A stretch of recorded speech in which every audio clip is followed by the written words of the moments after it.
Thank you, Ambassador Ischinger, and good afternoon, everybody. It is once again a great privilege for me to address such a distinguished audience. And at the same time, I'd like to thank brothers and the friends of Qatar, especially for the Minister Khalid, for the invitation to this world-class forum. Historically, as you all know, the states always like to be in an alliance for their safety and security against the threats, real and the perceived threats. Meanwhile, security conditions are changing rapidly, so that the adaptation of the alliance to changing security conditions is essential. Today, we have entered a more unstable, unpredictable security environment, as you notice. We are currently being tested by new hybrid threats in addition to conventional ones. We know conventional state-on-state threats.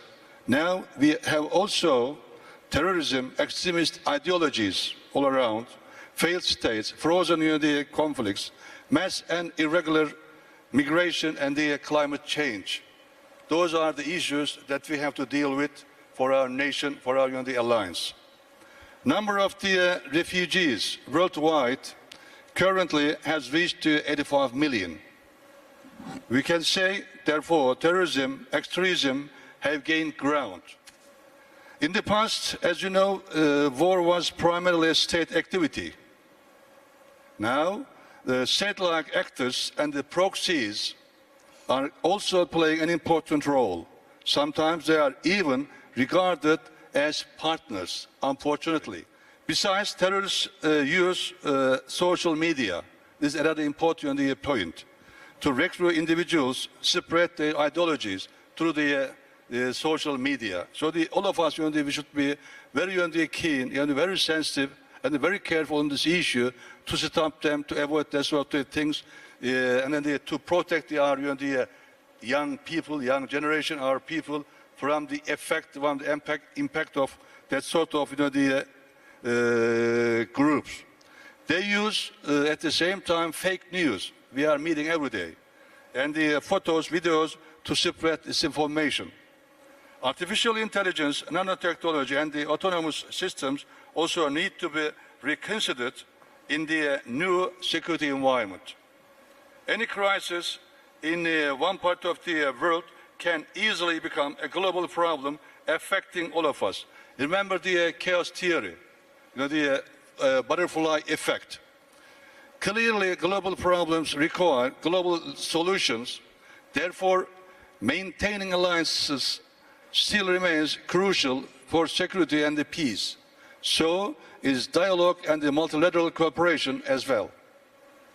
Today, the United Nations is the only universal platform to address global problems, as we all accept. But as President Erdogan, our president, has repeatedly stated, the world is bigger than five. Referring to the United Nations Security Council, it's one of the important issues regarding the all over the world order.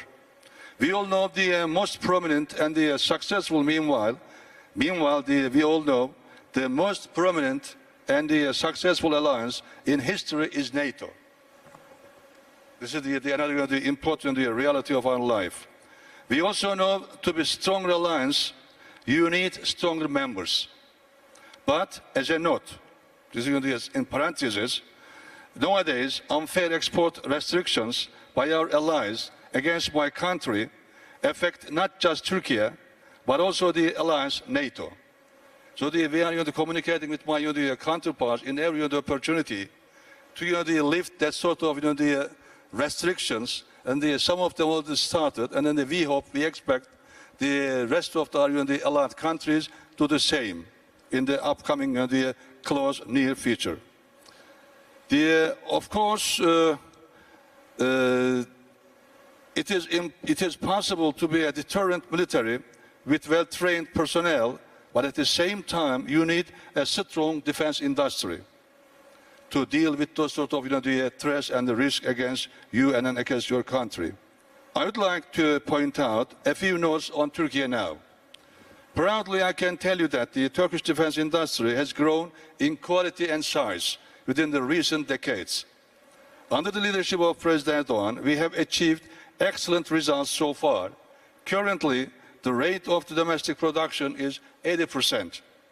For your information, since the early 2000s, the Turkish defense industry has shifted from a procurement model to a much more self-reliant model.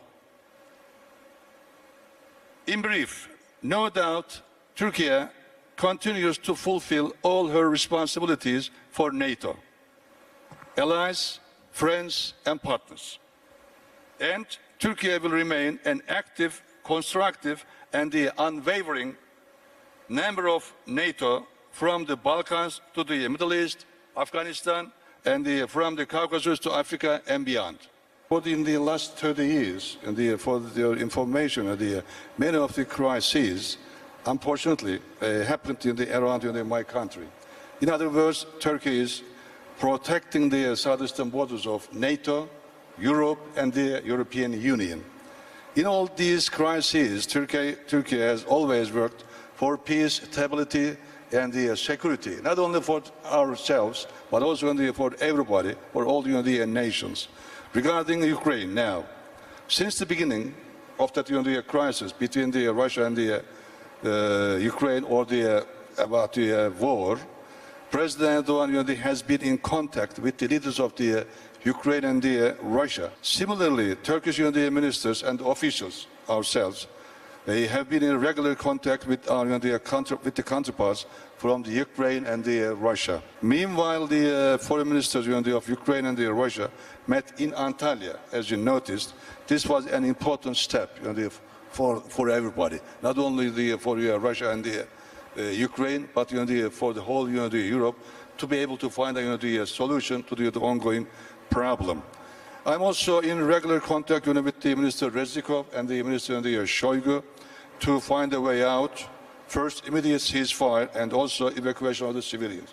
The ceasefire is very important currently, the vital issue, because it's such a humanitarian situation in Ukraine, as you notice, deteriorating on and on in the area. So we need to do something immediately.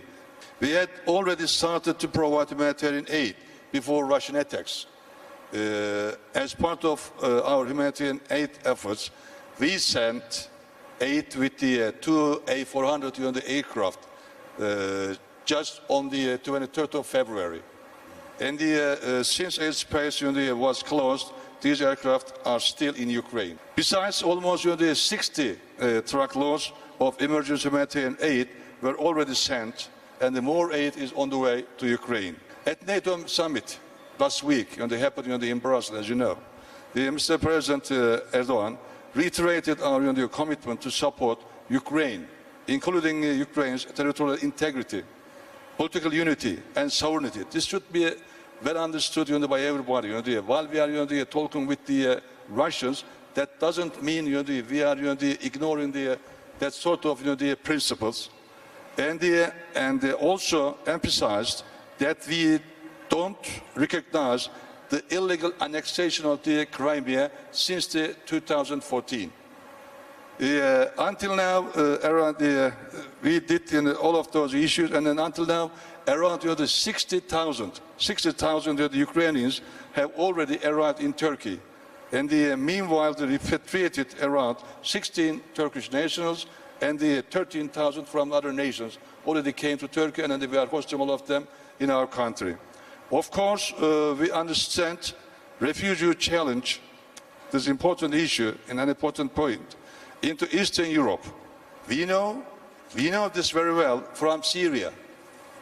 Hosting 4 million Syrians in Turkey and the 5 million internally displaced persons inside Syria. Other important issue, the Montreux Convention in the Ukrainian problem, has been providing balance and stability in the Black Sea so far. Turkey has always implemented the convention carefully, responsibly, and impartially for the benefit of all parties, and then it must continue in this way. So we are very strictly implementing those principles so far, and we will continue. We are very well determined. During the Russia and Ukraine conflict, NATO has demonstrated, as you know, solidarity, credibility, and coherence and unity. We firmly believe that NATO is as healthy. NATO still as healthy, active, and vibrant as ever. Taking this opportunity, thanks to Secretary General Stoltenberg for his great leadership within this period of crisis, and also congratulations for the extensions of his mandate. Thank you for him. And please note, in this security environment, NATO remains central to Turkey's security, and Turkey remains central to NATO. As a trusted NATO ally for 70 years, Turkey continues to carry its fair share of the burden and also continues to fulfill all responsibilities. Additionally, Turkey actively contributes to the NATO 2030 initiative to ensure the alliance remains strong and ready to face tomorrow's challenges. And Patrick, Turner knows better than me. So I strongly believe NATO is continuing to successfully adapt and counter the diverse threats and the challenges it faces by maintaining the 360-degree approach. Thank you for now.